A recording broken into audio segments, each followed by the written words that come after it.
Estamos de volta e falamos ao vivo agora com a professora Lisiane Fonseca, do curso de Administração aqui da Fevale. O assunto é a diminuição da intenção de consumo das famílias brasileiras. Tudo bom, professora? Tudo bem. Seja bem-vindo ao TV Fevale Notícias. Vamos falar então sobre esse assunto. Eu queria que a senhora explicasse, primeiramente, o que seria a intenção de consumo, como é que é medido isso e por que aconteceu essa diminuição, né? Vamos comentar isso. Na verdade, para entender a questão, né, da intenção de consumo, a gente visualiza o consumo atual das pessoas, né, e a perspectiva futura de consumo. Então, se a gente pensar hoje em consumo atual, tem um consumo que ele é dado, né? Por exemplo, alimentação. Mas existem outros itens que tu normalmente planeja essa questão do consumo. Por exemplo, a troca de um móvel, de um eletrodoméstico de linha branca e algumas coisas assim. E o que a gente tem percebido, né? Tem acontecido um certo recuo nessa demanda ou nessa intenção de demanda, vamos dizer assim. Mas isso também tem a ver com uma questão de conjuntura econômica, né? As pessoas, de um modo geral, estão mais cautelosas para se endividar, seja por conta de um cenário, né, em que a taxa de desemprego vem aumentando, ou seja até mesmo por uma questão de um juro muito alto, porque hoje, se fizer um parcelamento na compra de um bem mais caro, vamos dizer assim, esse parcelamento tem um componente de juro que eleva bastante o valor final do bem. Então as pessoas estão evitando também de fazer compras a prazo? Sim.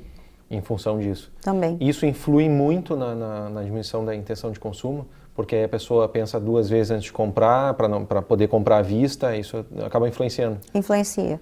Porque o que acontece, né? Vamos imaginar que a pessoa queira trocar, sei lá, uma máquina de lavar roupa. Digamos assim, as compras por impulso já ficam mais, né? Tendem a ficar mais retraídas.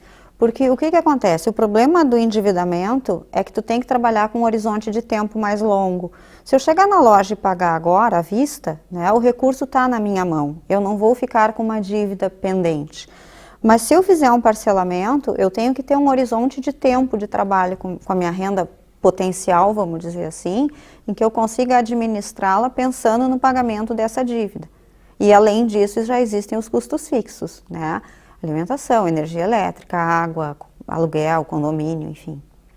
Eu queria que a senhora falasse, a gente estava comentando agora no intervalo mesmo, sobre como a situação econômica, na verdade, como a situação política brasileira influencia na economia, que acaba influenciando nessa questão que a gente está abordando agora. Todo esse cenário turbulento acaba influenciando, a gente não se dá conta muitas vezes como influencia diretamente nas nossas vidas, né? Mas acho que esse seria um exemplo bem prático, né? Sem dúvida, porque o que acontece, né? A gente tem uma taxa de inflação que se elevou ao longo dos últimos tempos. O que a gente tem que lembrar também, né, e claro que cada momento da economia é um momento diferente, mas se a gente pensar na década de 80, início da década de 90, nós tivemos taxas de inflação de 80% ao mês, né, e a gente está trabalhando hoje com uma taxa de inflação que no ano passado fechou em torno de 11% ao ano, né. Então, claro, são momentos diferentes. Sim, o ano terminava em 400 e poucos por cento, 500%. O problema é que sempre que a inflação sobe, a gente tem um empobrecimento da sociedade. Porque se eu gasto mais para comprar, por exemplo, alimentos, eu tenho menos dinheiro para despender com outras coisas. Que podem ser coisas também importantes, né? Mas podem ser coisas que na minha hierarquia, digamos assim, entra para atender necessidades secundárias.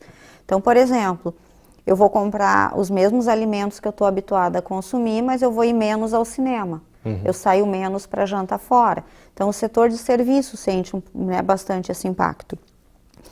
Qual é hoje, digamos assim, os desafios que o governo tem, né, para conseguir colocar essa economia, digamos, num patamar mais estável, independente de quem seja o gestor desse processo, né? Controlar essa elevação da inflação. E a inflação, ela também trabalha muito em cima da perspectiva de mercado, né? A inflação que o mercado acredita que possa acontecer.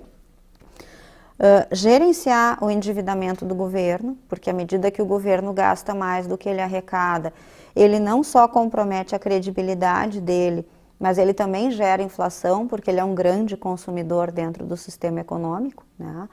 Então, de imediato, a gente olhando esse cenário, existem variáveis que são importantes que sejam trabalhadas, né? Mas a gente também tem que lembrar que sempre que a economia é discutida de forma mais isolada, ela é muito racional.